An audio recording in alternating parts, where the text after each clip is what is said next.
if you were to ask the question about the babies shattered and to know where they come from before you cry, then you shouldn't cry at all. If you ask between these babies killed here, is this a Palestinian baby or an Israeli baby, before you cry or before you speak up and speak out, then don't bother wasting your time. If you wait to make comparisons between the Holocaust and the current period to know which side to really belong to, you shouldn't be bothered.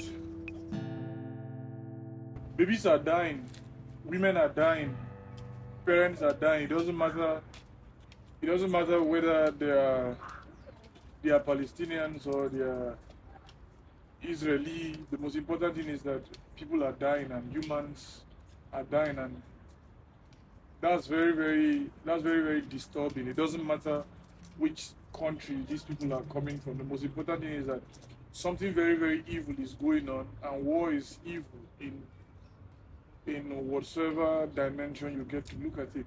You cannot justify killings. You can only maybe give logical stance as to why people go to fight, as to why people do what they do, but you cannot for real say, okay, I am sympathetic with Israel because, the Palestinians and then the Hamas, did what they did. I know whatsoever logical argument they get to or ethical standpoint they get to get about war, I am coming from the point that this war shouldn't have even started in the first place. And I'm not looking at which side will win the war. I'm looking at when are they going to stop fighting?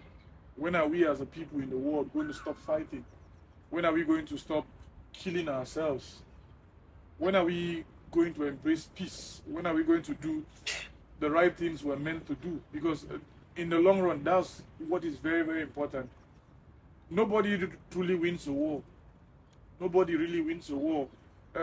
Father Chinonso Kudinka in his poem said no side really wins a war. Both sides returns with eternal souvenirs. Tell me about war. Tell me all you know about it and what it does to a people.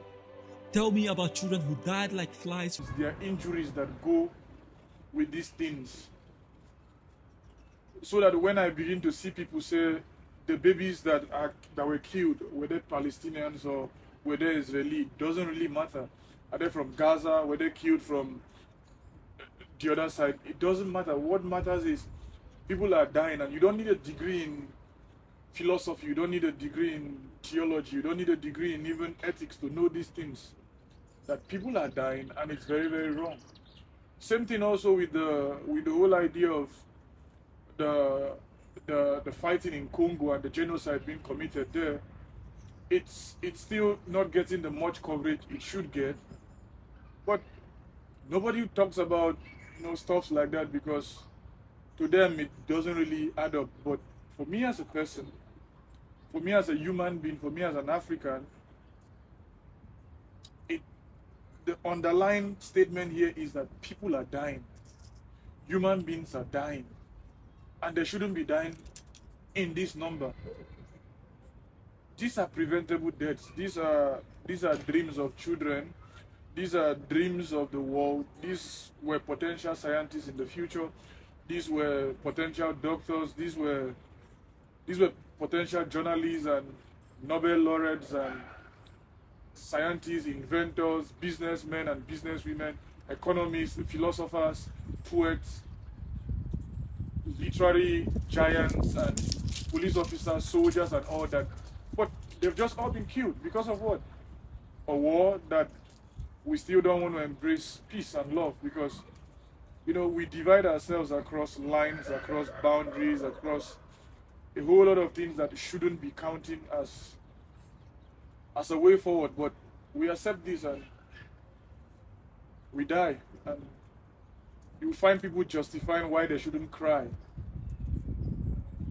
Anybody who wants to know if the baby is killed either Palestinian babies or Israeli babies, or the mothers dying are either Palestinians or Israeli, or the youths or the old people or the houses being destroyed, whether they are Palestinian houses or Israeli houses. It's still the person needs a real serious reality check. Same thing with Ukraine. Same thing with Russia. The war shouldn't be there in the first place. We should have looked for better ways to prevent this, but people are benefiting from the mass production of weapons.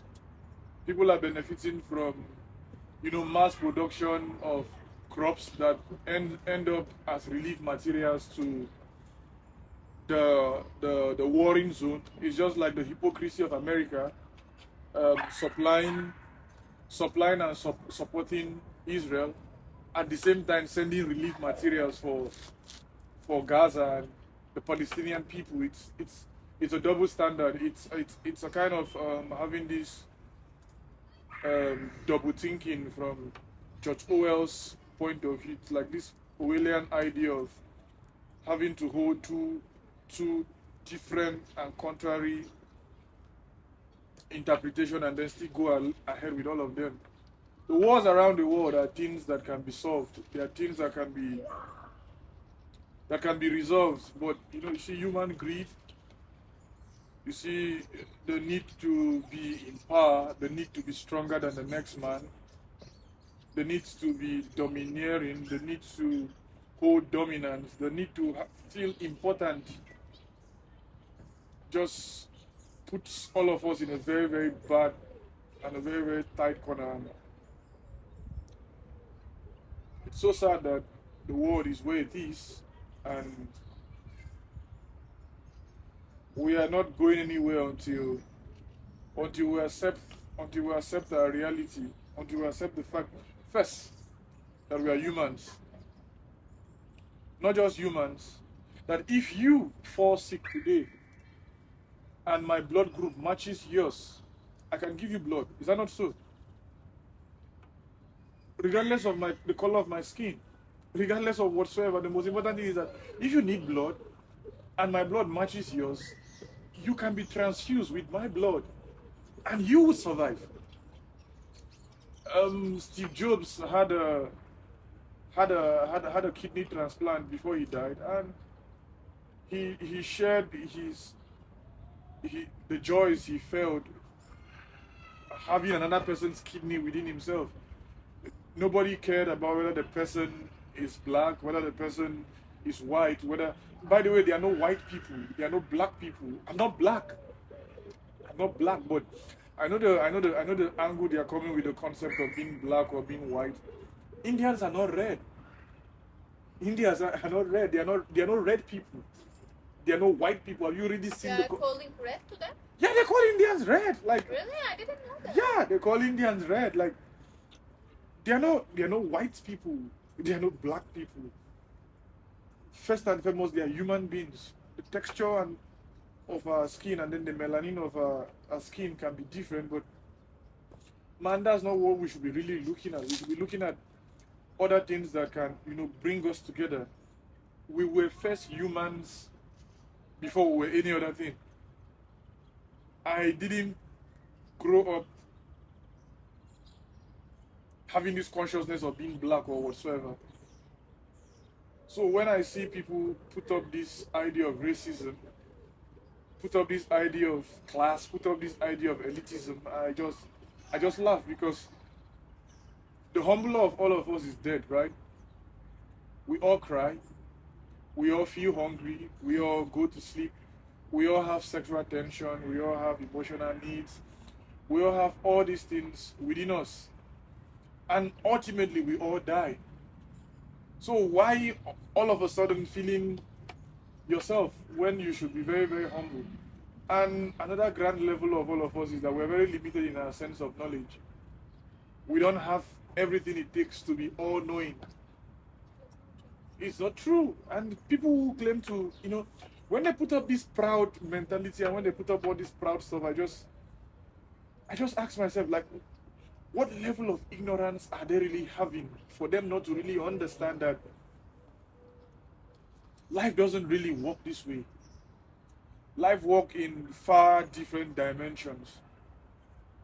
The soldier holding the gun from the Russian side, shooting at the Ukrainian army, if they get to be close on a very, very close proximity, I tell you, he will not want to do the shooting. I think it's one, the whole idea of patriotism, which is important, but nobody deserves to die, especially in a war where politicians and political ambitions and biases are the backbone of stuff like that. It doesn't make sense. And people just die. That's the problem. They die en masse, and we just see them as numbers on the screen. They are not mere numbers. When you say 10 people die, that's a number that represents 10 possibilities of the world being far better than it is now. When you say 100 people died in so and so clash, when you said 50 persons died in Ukraine, when you say 70 persons died in Russia, when you said 200 persons got killed in Congo, they are not just mere numbers on the screen, because sometimes that's what the media tries to, bring these things so down and bring it to our level, and then we think these are just mere numbers written on the screen. No. They were husbands to people, they were fathers to children, they were mothers to children, they were sons and daughters belonging to a family, and these people didn't just fall from the sky. They had a history, they had an ancestry, they had a family, they had people who loved them, they had people who cared for them. And so that when the media reports and says 2,000 persons died in so and so place by means that could be prevented, by means that can and could be prevented, it's sick. It's sickening, it's bad, it's sad. And it shows how inhuman and how indifferent we are becoming by the day. And the number could have been anybody. It could have been me, it could have been you, it could have been your father, your mother, your sister, your friend. But since it is not so close to us, we don't really understand the gravity of what these things are. And here lies the problem. And until we fix this, we as a people are heading nowhere. We'll just drift to a near disintegration, and even a complete disintegration and disorientation as a people, if we don't take peace seriously, if we don't take love seriously, if we don't take greed seriously for the danger it is and put it aside, and then begin to think about how we can foster a world that will work, a world that will be there for everybody, a world where I can look at you and say, you know what, you have blood running in your veins, made of the same components as I do.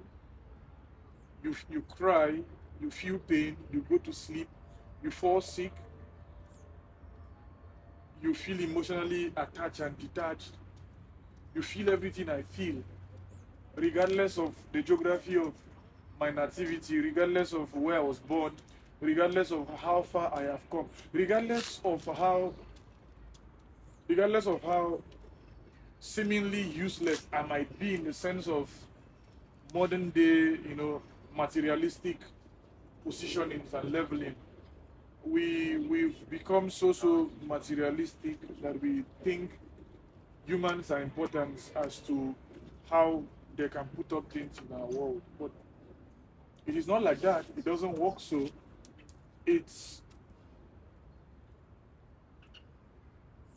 We've just failed to be humans. We've just failed to be truthful to ourselves. You see it also on social media, where you see people spit out all forms of rubbish to the next person because of what, probably they are not seeing the person physically. So you get to see the most vilest of comments on social media, and you begin to ask yourself, at what point did we become this inhuman? At what point people can no longer even air their views comfortably? People can no longer freely express themselves.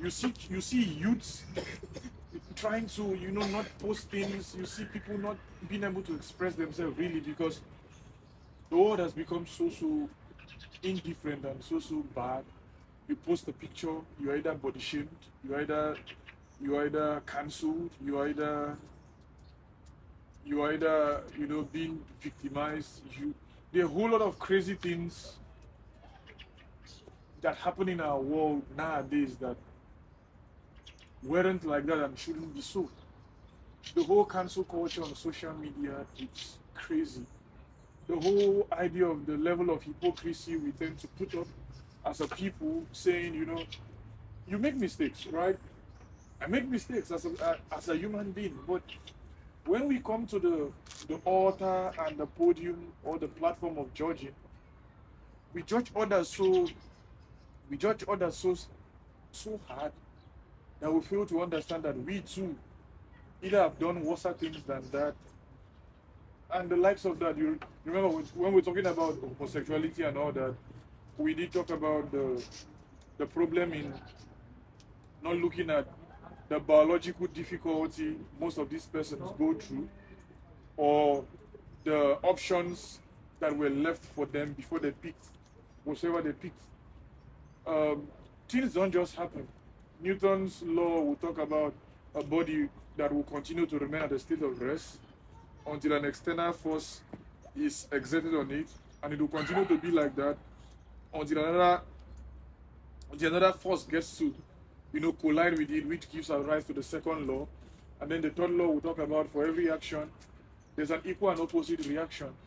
So for whatsoever we are today, the choices you made, you living your country, or you living your family, or you deciding to do whatever you're doing, they are decisions, or they were events that gave rise to this.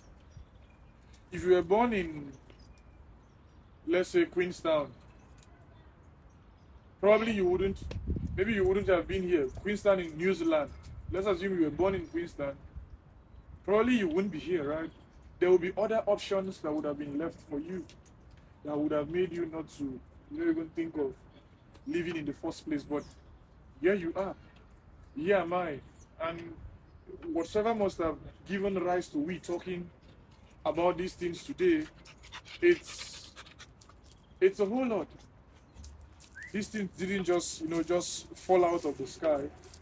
They came and were born out of a series of events, so that our own life, our own weaknesses should all be given attention to, should all be taken really seriously. And we just need to be a little bit kind, a little bit loving. We don't really need so much. Just little quantity and little levels of love, care, and all. These are all the things we need. We don't need the grand scale of things. We just need to ask a girl out and really have a serious intention about asking her out. Not to ask her out because you just want to have some good time, probably have some sex, or probably pull out some overloaded, accumulated energy. When you say I love you, do you really mean it? When a girl tells a guy I love you, is she saying that because she's having financial crisis? Is she saying that because she really loves this person? Or is she saying that because she's lonely at the moment and then she has needs? Maybe emotional needs, maybe sexual needs and all that. Because I think we live in a time and a place where we lie to not just ourselves, but to others so much. But the most dangerous of all of this is the lie we lie to ourselves. We tell ourselves lies and we believe our own lies. Do you know how hard that can be? To lie to yourself and to believe your lie. it's the most difficult of thing to do, but we tell ourselves that the whole some levels of motivational speech have not really also helped. It has also put us in a very, very tight corner and a tight box. People motivate themselves so much without purpose. So that a wise man once said, somebody you should be very afraid of is an ambitious man who is lazy. An ambitious person who is lazy can do anything to meet up those ambitions. The whole popping up of prosperity gospel also predominantly in America and also in Africa is not helping matters. You get to see people promise people, people talk about miracle airtime, miracle money, miracle debt clearance, and all those crazy and weird, illogical phenomenon. I don't even understand how possible that can be. How can somebody tell you you get miracle money and then you accept? How does This miracle money? A pastor comes up and tells a congregation, this week you get a miracle alert. Are they sending the money from heaven? Because every transaction that is made, if it's made online, if it's made through a bank, it needs a bank, another bank, or the same bank between two accounts. It has to be moving from one account to the next account for these things to be possible. It is not a case where you say it's moving from this account to nowhere, or it's moving from nowhere to somewhere. No, the money has to be coming from an account within a bank to another account, or it has to be coming from somebody who goes to the bank to deposit this money, and all currencies. I think I even have some bills here with me. All currencies have serial numbers. Look at this. It has its serial number written here, and it cannot be replicated. So if there's miracle money, it means the banks are either losing money without knowing, or God is stealing from the banks, which is not possible. So it's still the gullibility of people that allow them believe all this crazy stuff, and you find pastors who swallow lots of medications and who take their medical life seriously, telling their members in church not to go to the hospital, as if the God-given wisdom given to man is so bad that shouldn't be used.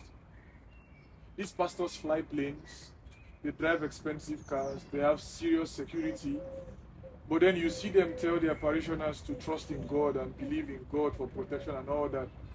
That was the same thing that happened to Apostle Johnson Suleiman in Nigeria, where he was attacked. He was in a bulletproof car, and then his aides were shot dead, and he came out, and then they came out to give this testimony that he was protected by the grace of God. No, first of all, he was protected because he was in a bulletproof car. If he wasn't in a bulletproof car, we would have been talking about something else. Probably he would have equally died like every other person that were killed that particular day in his attack. But I feel very, very sad that the African continent is still so backwards in terms of its healthcare, in terms of the things it can do, in terms of how it can better itself, in terms of how its infrastructure can be beefed up. But the reality is way, way different. Healthcare is still very, very on the low. I remember I told you before now about how my granddad died while doctors were on strike in Nigeria. He died in a private hospital. So even in private hospital, doctors was not working.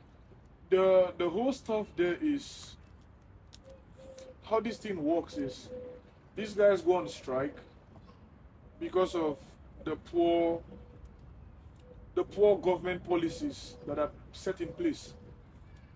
The most lucrative of employments to get in my country is to become a politician or to become a follower of a politician.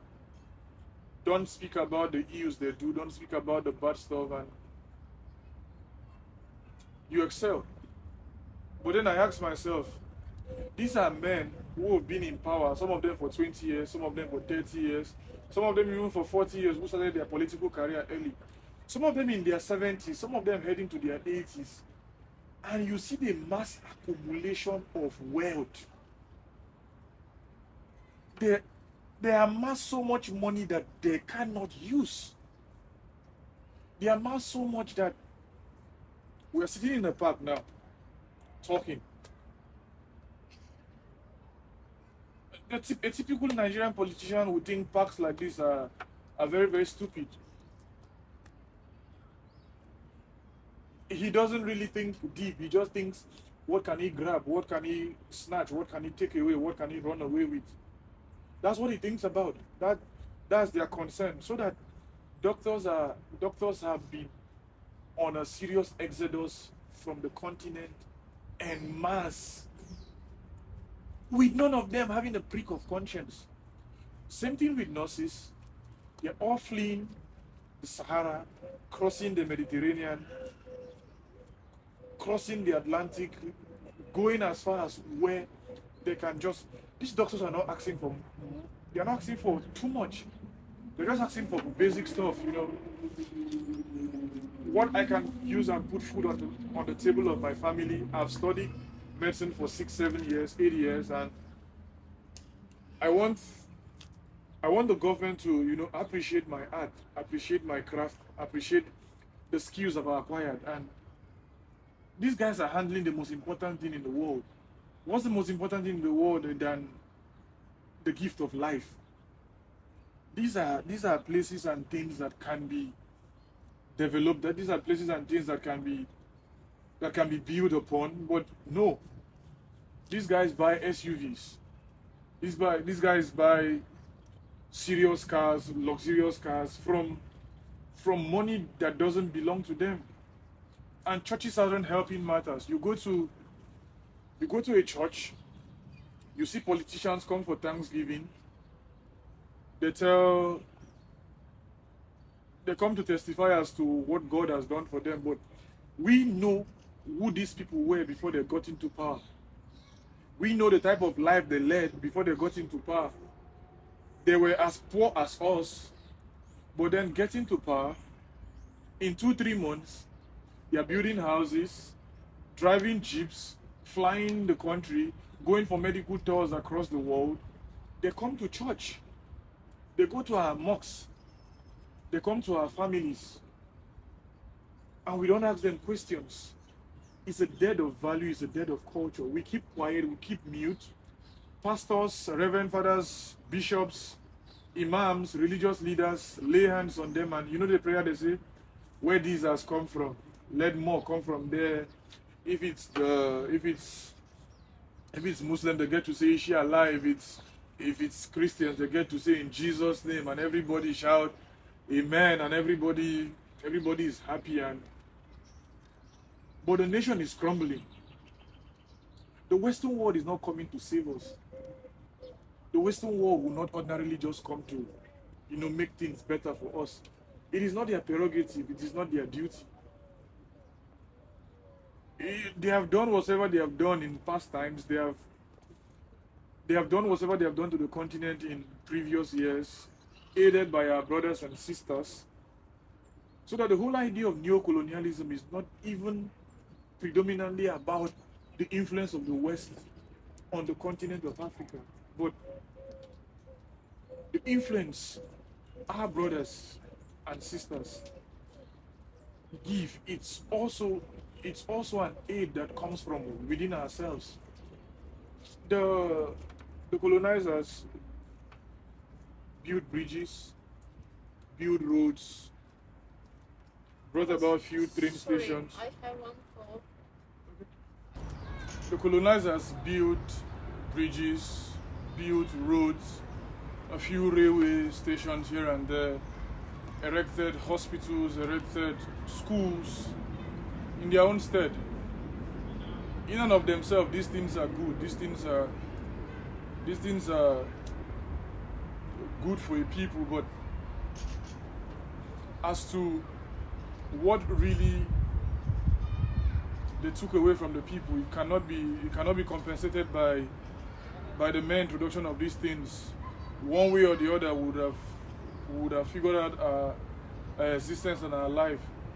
I'm not saying this to praise the colonizers or whatsoever, because you cannot use these amenities to juxtapose with the harm and the trauma caused on a people, on a continent and all that. That's not what I am saying here. I'm just saying our own leaders are not even doing these things.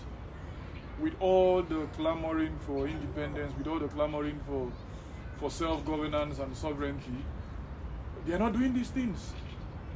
They don't build roads. If they build roads, they are very, very substandard. If they don't talk about healthcare, if they talk about that, it's for the paper. They just go about printing white papers and holding meetings and doing all these things, and very, very stupid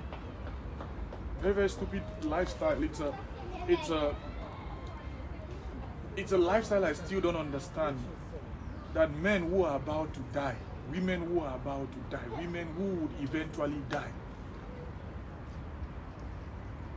embezzle public funds to the number and to the gravity and the tone and the amount they get to do for very stupid, foolish reasons. How much can you eat? How much can you really eat in a day?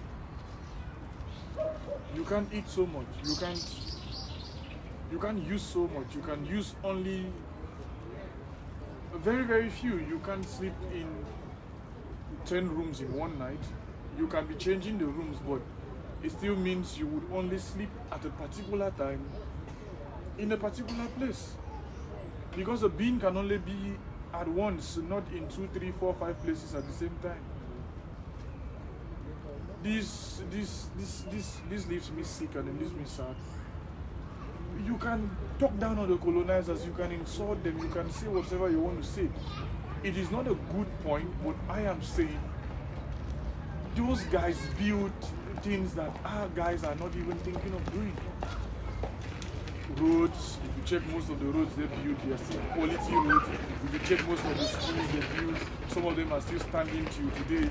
If you check the railway tracks they constructed and kept in place, some of them are still in and about wherever they were kept. But what do our brothers and sisters get to build? Substandard schools, substandard hospitals, with over-bloated amount of money, with padded budgets and all that, and funding their lifestyle, funding their mischievous lives. And most of us just stay comfortable. Some persons are quiet not because they don't have anything to say, but because they don't know how to even start, or where do they start from, how do they go, how do they move from here. There's a way you will be crippled by a system that it leaves you with almost nothing to do. You just get so confused, you just get so annoyed, you just get so sad that you can barely do anything. That's where these guys have left us, and I pray there be a revolution very soon, a revolution that will upturn a whole lot of things in the mentality and the politics that is the politics that goes in and about the continent of Africa, particularly in Nigeria, that is supposed to be the giant that is in fact sleeping at the moment. So it's so sad, it's so annoying that people in our modern times can be this stupid, this foolish, this mischievous and all that, knowing fully well that we are all going to die. Why not bring what belongs to all of us to be used to develop, the entire continent, the entire people? The structures that need to be put in place need to come from deep-seated thinking. And we seemingly as a people are no longer having elders as we should.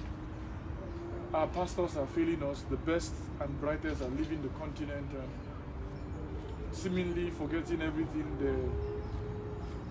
they have ever experienced or heard about the continent, about their indigenous places and countries. And some persons say my country, Nigeria, is not destined to work, but I say it's not the case. We are not the most culturally diverse. We are not the most difficult of people to put together, but it's just what our leaders have been able to tell us. They have been able to tell us the lies that now sit as truth. There's a way you get lied to over and over and over for a very long time. The lie becomes history, and then the lie becomes the truth you get to tell yourself, the truth you get to accept. But that's not the case here. The case here is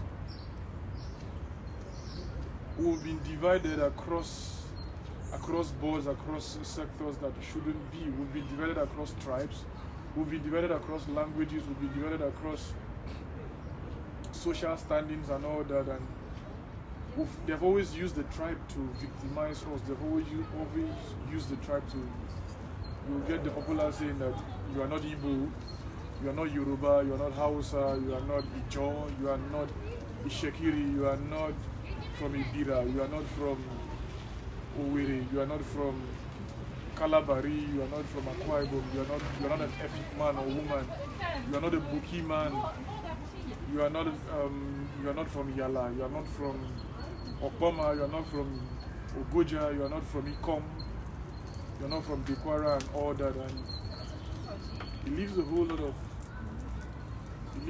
of marks and divides for the people, and it's so sad. And then you see this play out in religion, you see this play out in businesses, you see this play out in politics predominantly, you see this play out in a whole lot of places it shouldn't be playing out.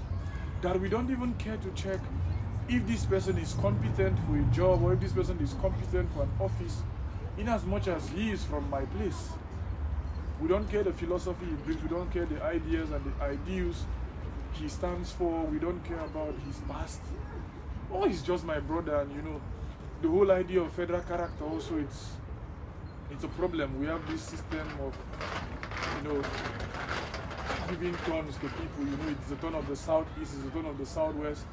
As much as we want to talk about equity here, it really stifles meritocracy. It really puts down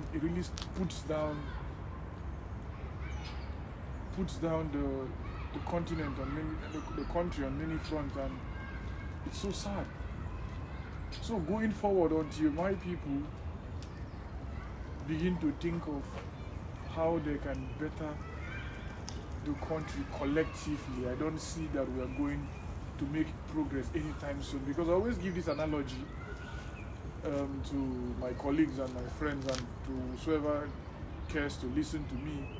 It's a very simple analogy. What's the analogy? That if my family's business is to crumble, and then my family has to go get money from the bank or as loan or as whatsoever to aid the business to stand, to aid the business to survive, my family would not ordinarily, in its right sense, take such amount of money to revive a falling business that is to maintain the family's legacy, and go about a spree of car buying, a spree of party spending and clubbing and drinking and sporting with luxurious and sport cars. But you find that as the case, people who claim to be Nigerians, people who claim to be from the same country, not holding and putting the country ahead of their own personal gain, as though if the country gets better, it doesn't get better for everybody. It gets better for everybody, of course. But no, we're told differently. We've been sold the lie of the tribe. We've been told the tribe can do better. We've been told we belong to the tribe. And even when we fall back to the tribe, we are still told we have families within the tribe, and these politicians and these guys who lied to us thrive on the fact that they can divide us by the tribe, and we've continually accepted that. I don't see the Yoruba as my enemy. I don't see the Igbo as my enemy. I don't see the Yoruba as my enemy. I don't see the Hausa as my enemy. I see the man who sits in office, hijacks public's fund, pad budgets, quote exorbitant quotations for contracts that were never met, that were never actualized, and all that. These are the real problems. These are the real people who should be questioned. These are the real people who should be brought to book in the country, and not the other way around. But you know, it doesn't work like that. We've been lied to. We've been told these things, and just like the typical supporter of either Israel would be told, you know, they bring the messianic or the Godhead idea of giving the land to the people of Israel. People were actually in that land before God did whatsoever He did. It's a very, very silly excuse to give in the first place that, you know, a land that was gotten through conquest and by God, who is beyond human representation, is to be maintained in such a way. It doesn't sit well with me as a person, because if I studied my Bible very well, which I believe I did, in different versions and in different epochs and phases in my life and of my life, I know for free that there were people living in this land, and the land was taken over forcefully. And then Christians nowadays, especially those in Africa, get to sing the word of Jericho for the flood, the word of Jericho. When the people of God were praising the Lord, the word of Jericho for the flood. I laugh, my dear, I laugh. It's so sad. It's a sad tale. It's a tale that is so annoying. And but here we are, until we learn from history, until we begin to learn to think for ourselves, until we begin to listen to poets and listen to critical thinkers, we will continue to listen to politicians, and we'll continue to make bad choices, and we'll continue to wage war against ourselves in places that wars shouldn't even be in the first place.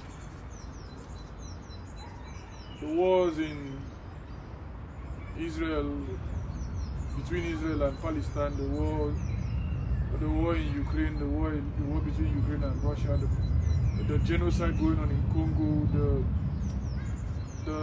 the unrest in different parts of the world, and all that can be settled if we begin to ask and tell ourselves the gospel truth. If we begin to talk to ourselves really as a people, putting our humanity first, putting humanity at the forefront, because it is the oldest thing that have existed in our humanity, being human, nothing else. Every other thing comes later, but being human, not being human out of monetary gain, not being human out of the seeming financial value one puts on the system, on the lives of crazy stuff like that, no, but being human in the real sense of the word. Until we do this, I don't see that we are heading anywhere. We'll just stay here and we'll just die. That's not the world I want my siblings to bring their children into. That's not the world I want to see my enemy live in. I don't even want to have an enemy. It's so silly why we think we need enemies. We don't need enemies in the world, but